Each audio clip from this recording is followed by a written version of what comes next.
Ito si Robin Padilla, ito rin yung promotor ng resolution para pakawalan. Resolution daw para makabalik si dating Pangulong Duterte sa bansa. Suntok sa buwan din yun.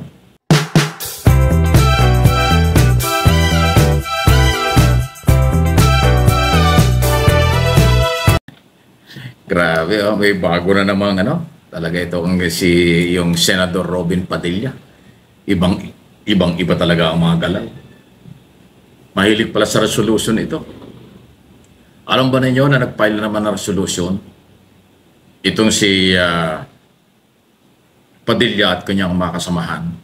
Layunin na imbestigahan daw si Senator Risa Hontiveros tungkol dun sa di umano'y fake testigo, fake na witness ng kanyang komite. Ibig sabihin, naniwala sila doon kay alias Rene na bumaligtad matapos kanya siraan si Kibuloy at mga Duterte sa unang mga hearing. Biglang tumakas ito, nakidnap ito doon sa kanyang tinitirahan at biglang nagsalita na siya ay binayaran daw. Kaya nakakatawa ito. Isipin mo, senador ka ng Republika ng Pilipinas, naniniwala ka sa di umano'y bayaran na testigo kaysa sa kapwa senador. At ang ginawa pa niya ni Robin Padilla, formal na nag-file ng resolution para imbestigahan yung kapwa senador. Alam mo, Robin Padilla, meron kayong ethics committee. Kung meron kang pagdududa, sa palagay mo umaabuso ang kapwa mo senador, doon ang usapan doon. Sa ethics committee yan. Pero yung magpa-imbestiga ka dahil sa... kasi yung ethics committee para madisiplina kung kailangan, mapangaralan, mapalalahanan, o kung ano man pa ang pwedeng mangyari. Pero mag-file ka ng resolution para imbestigahan yung kapwa mo senador, parang unethical naman yan.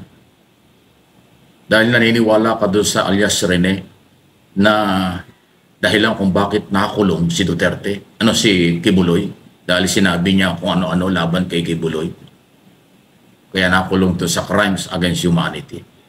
At iba pa dahil may nagreklamong biktima umano. Yun eh. Tapos pinaniniwalaan nyo ngayon. Ayan. Di ba? Ito si Robin Padilla, ito rin yung promotor ng resolution para pakawalan. Resolution daw para makabalik si dating Pangulong Duterte sa bansa. Suntok sa buwan din yun. Meron din siyang isang resolution para naman i-dismiss ang kaso ni Sara Duterte sa impeachment trial. Suntok sa buwan din yun. Ito resolution para naman imbestigahan si kapwa senador niya, Hontiveros. Ano sa tingin ninyo? Ang galaw nitong mga Duterte supporters, Duterte senador. Sila ho yung gumagawa niyan.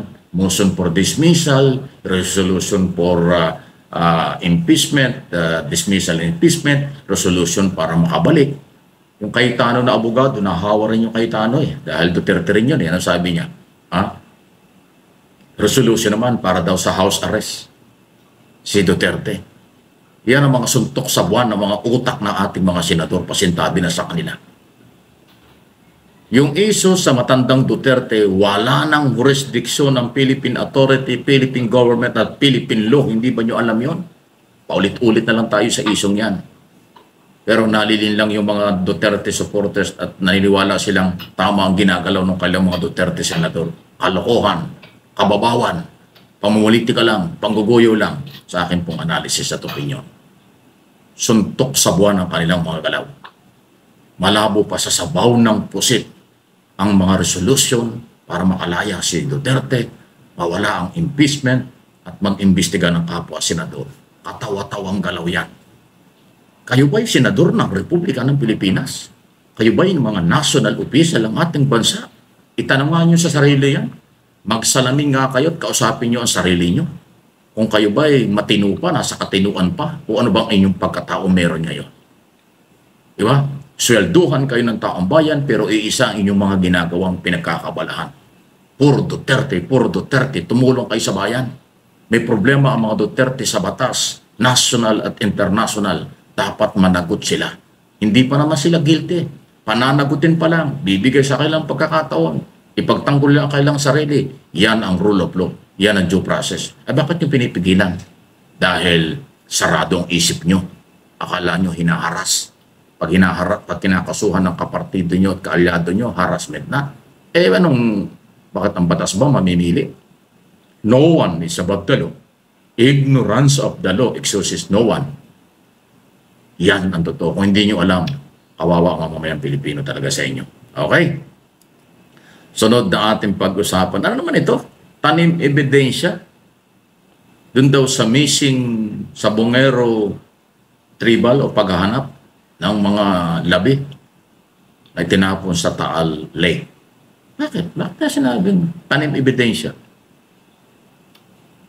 Oo, nalam mo na yan palang ibig sabihin noon.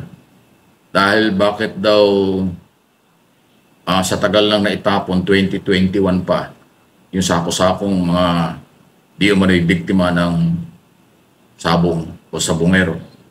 Bakit daw mga bagong sako nakikita? Naipaliwanag natin yan sa isang video natin kasi mayroong mga ganong sasabing, planted dyan, tanim ebidensya yan. Kasi bakit bago ang sako?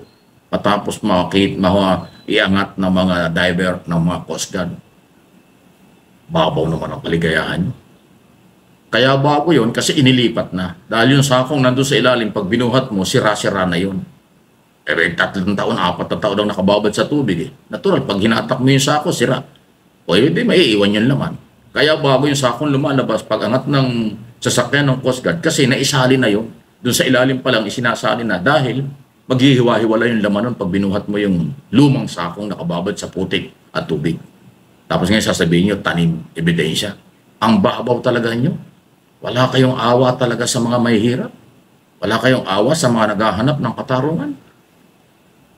Daan bilang. Kung 100 yung nawalan sa Bungero, times 3, times 5 mo, di ba? Nasa 500, 300 pamilya yung nagluluksa dyan. Sasabihin nyo na ngayon nagkakaroon ng pagkakataong magkaroon sila ng pag-asa para mabigyan ng hustisya, sasabihin nyo, tanim ebidensya pa. Anong klase mga tao kayo? Ay nako. Kawawa ang mga taong pinapaniwala nyo. Kawawa ang mga taong naniniwala sa inyo. Mahirap na nga ang buhay nila, pinapaniwala nyo. Pinapaniwala pa nyo. Mahirap na nga ang buhay nila, ginagamit pa ninyo. Diba? Pero kapag maghirap na hirap na ang buhay nyo, kulang kayo sa pang-hospital, kulang kayo sa pagkain, ayuda ng gobyerno ang inaasahan nila. Diba? Libreng murang bigas, 20 pesos. Ayuda kaliwat kain ng gobyerno. Ang nakikinabang dyan, mga DDS na mga mahirap na Pilipinong ginagamit ng kanilang mga kasamahan, nililin lang sa mga fake news, maling balita, ang gagamit ng maling impormasyon para sirain, wasakin ang gobyernong ito. Iisa lang naman ang dahilan. Gusto nilang magalit ang mamamayan sa ating kasalukuyang pamahalaan para pag bumagsak ang Marcos administration, ang kanilang ipapalit ay si Sara Duterte. At gusto niyang ibalik ang kapangyarihan at salapi sa mga Duterte. Yun lang ang layo nila. Bakit kayo naniniwala doon? Wala naman silang ibang layo din eh. Kung hindi pa bagsakin ng gobyernong ito at iupo nila ang mga Duterte at yung may mga kaso kaalyado ni Duterte ay makawala. Yung mga nagtatago kaalyado ni Duterte ay makauwi ng bansa kapag ang Marcos ay bumagsak at Duterte ang nakaupo.